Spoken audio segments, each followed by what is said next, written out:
Baik, bismillahirrahmanirrahim. Assalamualaikum warahmatullahi wabarakatuh.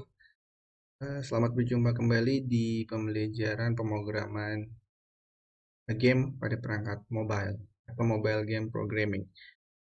Nah, pada kesempatan kali ini teman-teman semuanya, kita akan melanjutkan materi kita, yaitu tentang temanya adalah touch input. Mana pada kesempatan kali ini kita mempelajari bagaimana cara mengimplementasikan pendeteksian input pada perangkat mobile Android, yaitu melalui aksi touch ya. Dan juga kita akan mempelajari beberapa macam fase pada touch tersebut. Oke, kita langsung saja ke slide-nya teman-teman. Nah, seperti yang sudah saya sampaikan tadi bahwa deskripsi topik kali ini adalah kita akan mempelajari teknik pendeteksian touch input serta berbagai macam tipe fase dalam touch input tersebut. Adapun tujuan pembelajaran kali ini adalah teman-teman nanti diharapkan mampu menjelaskan perbedaan berbagai macam jenis fase dalam aksi touch.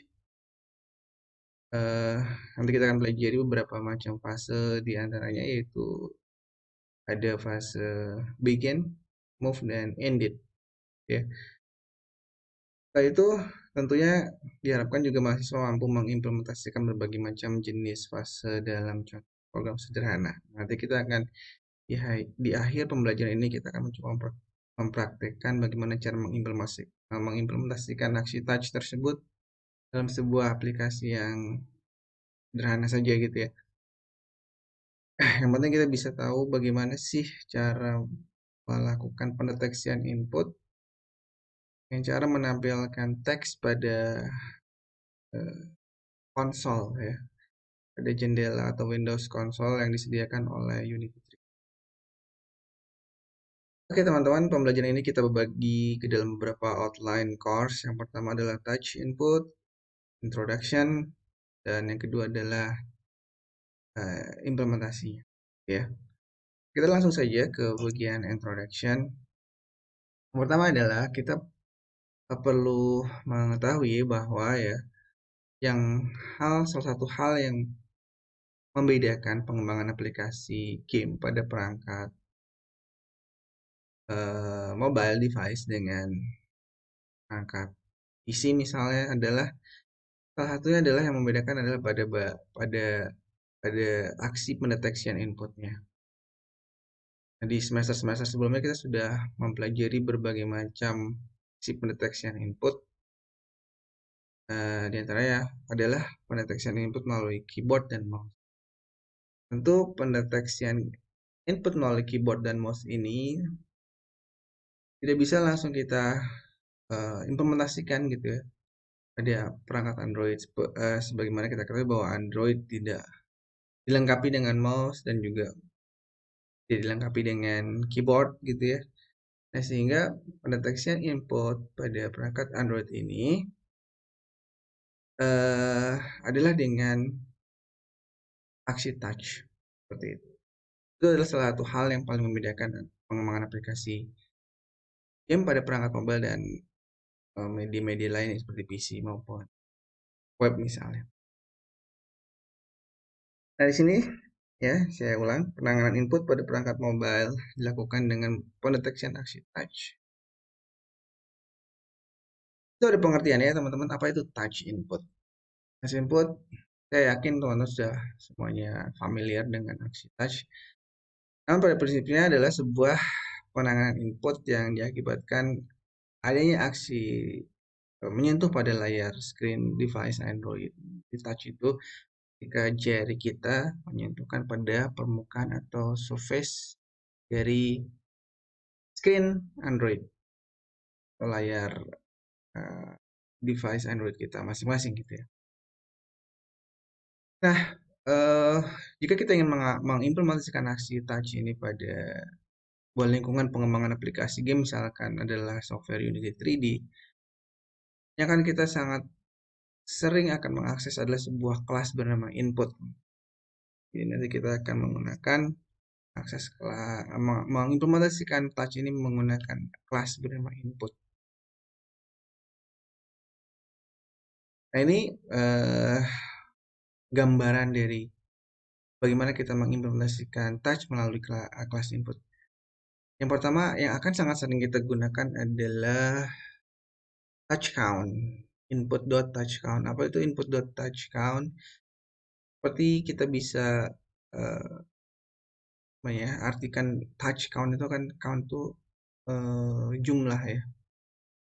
Touch itu ya touch gitu ya. Touch itu ya sentuh. Jadi berapa apakah ada aksi menyentuh ditandai dengan jumlahnya. Kalau jumlahnya lebih besar dari 0 berarti sedang ada aksi touch pada perangkat tersebut.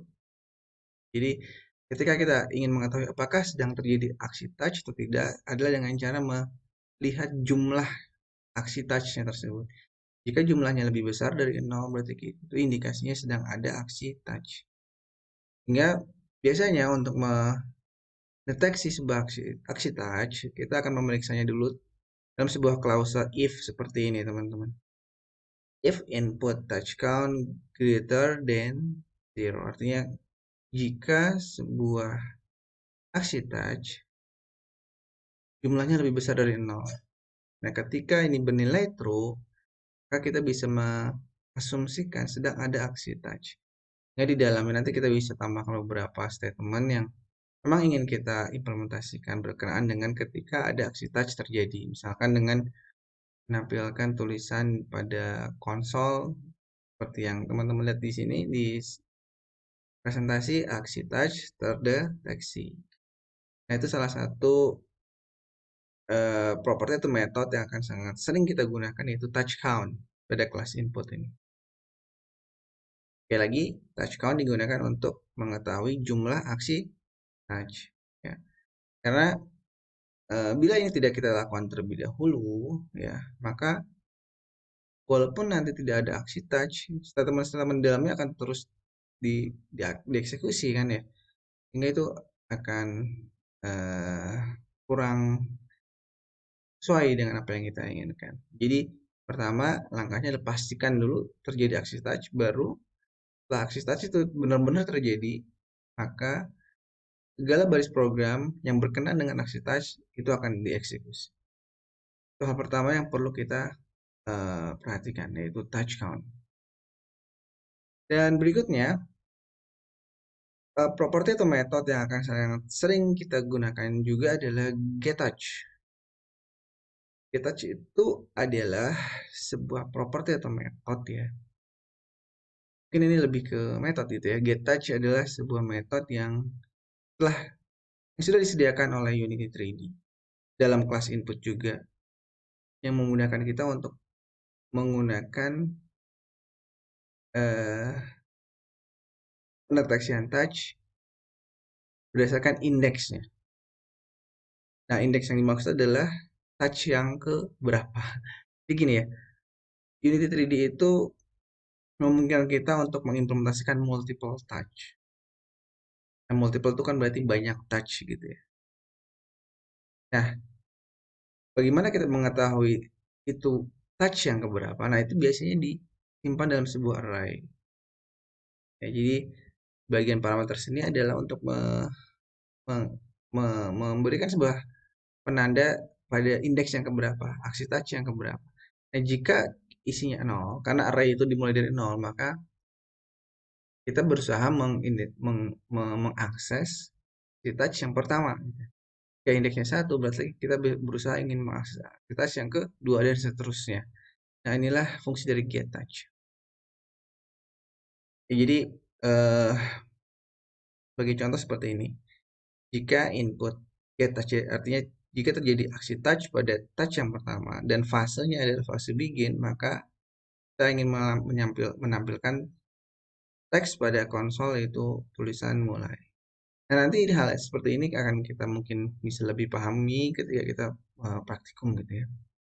Sekarang kita ini hanya sekedar pengantar saja dulu ya. Nanti kita akan lebih jelas ketika sudah kita coba dalam sebuah kasus sederhana dalam praktikum. Nah, berikutnya teman-teman adalah fase dari touch. Dalam objektif tadi sudah disampaikan bahwa mahasiswa mampu membedakan eh, fase dalam setiap touch. Yang pertama adalah fase begin. Apa itu begin?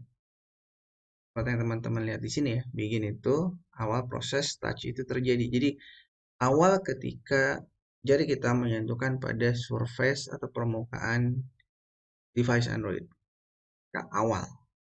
Itu yang disebut fase begin. Nah, fase begin itu akan terdeteksi. Itu yang disebut sebagai touch begin. Awal. Ya, bisa dipahami ya. Lalu yang kedua, touch yang fase yang kedua adalah move. Move itu adalah ketika tentunya move ini terjadi ketika begin sudah terdeteksi terlebih dahulu gitu ya. Jadi move adalah fase berikutnya itu ketika jari kita digeserkan, pergeseran. Jadi dari satu posisi digeser ke posisi yang lain, maka di situ akan terjadi fase move. Ya. Kalau kita tekan jari kita dan kita tidak geser, itu yang terjadi adalah stationary. Artinya stationary adalah fase di mana jari masih menempel di layar, tapi tidak terjadi pergerakan.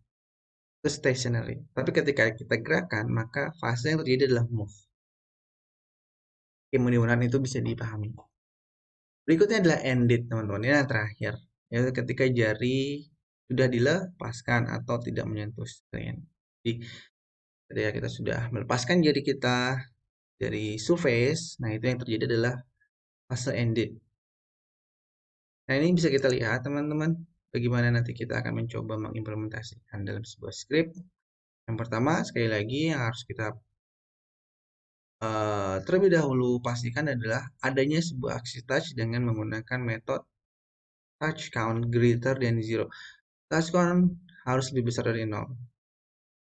Ketika terjadi touch, maka touch count-nya harus lebih besar dari 0. Hal ini digunakan untuk memastikan bahwa harus ada touch count terlebih dahulu, baru nanti seluruh baris program yang di dalamnya akan dieksekusi. Jika kita tidak melakukan hal ini, teman-teman, if input touch count lebih besar dari 0, maka ketika tidak ada aksi touch pun, script ini akan terus dieksekusi dan itu akan sangat membebani komputasi di handphone kita. Kita tidak ingin toh ketika tidak ada aksi touch, tapi script ini di dalamnya dijalankan kan, ya, maka akan mubazir gitu. Sehingga agar efisien komputasinya, kita pastikan dulu if input touch count lebih besar dari 0, barulah nanti dieksekusi ya. Yang dimaksud. Nah, ini kita bisa lihat fase begin, fase move, dan fase ended. Semuanya dilakukan pada getTouch yang pertama.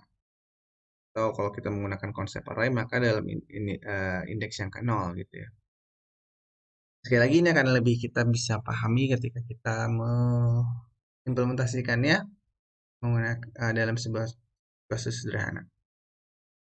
Oke, kita langsung saja ya coba mengimplementasikan ini dalam kasus sederhana.